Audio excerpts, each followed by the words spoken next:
નમસ્કાર ખેડૂત મિત્રો, ગુજરાત માટે વરસાદને લઈને મોટા સમાચાર સામે આવ્યા છે.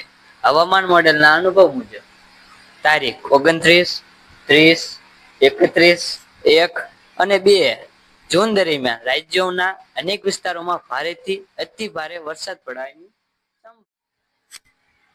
જેમાં સૌરાષ્ટ્ર, કચ્છ, દક્ષિણ ગુજરાત અને મધ્ય ગુજરાતના કેટલાક જિલ્લાઓમાં વરસાદનો માહોલ જામશે.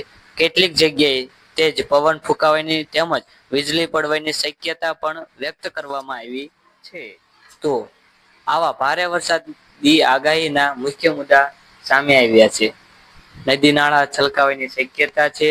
નીચાણવાળા વિસ્તારોમાં પાણી ભરાઈ શકે છે. ગુજરાતના હવામાન અને તાજા સમાચાર માટે અમારી ચેનલને સબસ્ક્રાઇબ કરો. તો મળીએ બીજા વિડીયોમાં.